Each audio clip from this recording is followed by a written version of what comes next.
Karthik BRS senior MLA Pocharam Srinivas Reddy CM Revanth రెడ్డికి చొరకలాంటి ఇచ్చారు. చిన్న వయసులో సీఎం అయిన రేవంత్ రెడ్డి చిల్లర వేషాలు మానుకోవాలని సూచించారు. బీజేపీ తమ మిత్రపక్షం కాదన్న పోచారం ఎంఐఎం మాత్రమే బీఆర్ఎస్ కు మిత్రపక్షమని తేల్చి చెప్పారు. తెలుగుదేశం పార్టీలో వారు ఉన్నారు, మేమున్నాం, కష్టపడి పనిచేసినాం. వారు ఈరోజు ఒక నిమిషం వినండి,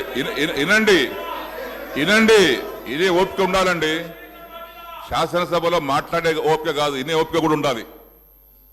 వారు చెప్పారు. ఒక్క నిమిషం బ్రదర్ వినండి. వారు అవకాశం ఇస్తే మాట్లాడండి, ప్లీజ్ కోఆపరేట్. వారు మాట్లాడడానికి ఒకవేళ బీజేపీతోనే మాకు పెవికాల సంబంధం ఉంటే నలుగురు బీజేపీ శాసనసభలు ఓడించినటువంటి అభ్యర్థులు ఎవరు సార్? బీఆర్ఎస్ పార్టీ అభ్యర్థి ఓడించాం. 2011లో గౌరవ ముఖ్యమంత్రి గారు అన్నారు, 2011లో ఆ రోజు శాసన మండలికి ఎన్నిక జరిగితే ముగ్గురు టీఆర్ఎస్ శాసనసభ్యులు కాంగ్రెస్ ఓటేసినటువంటి మాట వాస్తవం. సస్పెండ్ చేసిండ్రు. కిరణ్ కుమార్ రెడ్డి కాదు, ఎమ్మెల్సీగా కాంగ్రెస్ పార్టీ రంగారెడ్డి పోటీ చేసిండు, టీఆర్ఎస్ తరఫున మహమూద్ అలీ గారు పోటీ చేసిండ్రు. నేను అప్పుడే మన ఇద్దరం తెలుగుదేశం పార్టీలో ఉన్నాం. దాని తర్వాత నేను బీఆర్ఎస్ పార్టీకి వచ్చిన. టీఆర్ఎస్ పార్టీకి వచ్చిన తర్వాత నాకు కూడా బలవంతం చేసిండ్రు, మీరు కూడా రంగారెడ్డి కోటేయమని. నేను బీఆర్ఎస్ పార్టీకి మొన్నే మాట ఇచ్చిన.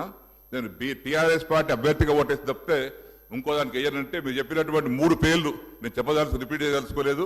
ఆ 3 పేర్లు లాలూచి పడి బీఆర్ఎస్ పార్టీకి అభ్యర్థికి వ్యతిరేకంగా రంగారెడ్డి కోటేసి రంగారెడ్డి గెలిపించుకున్నారు కాంగ్రెస్ పార్టీ.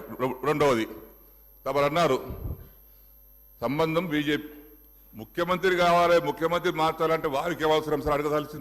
మేమే ఉండుంటాం కదా, నువ్వు 100 మంది అనుకుంటే మేము ముఖ్యమంత్రి ఎవరు చేయాలని చేసుకుంటాం, కానీ ఇంకెవరు అనుభూతి మాకు అవసరం లేదు సార్. అది తమ రిపోర్ట్ ఎట్టదు, కానీ మీరు అన్నట్టుగా మాకెవరు అనుమతి అక్కర్లేదు సార్. మా శాసనసభ్యులే ఉన్నారు. మా నాయకుని మార్చుకోవాల్సిన అవసరం రాదు కూడా.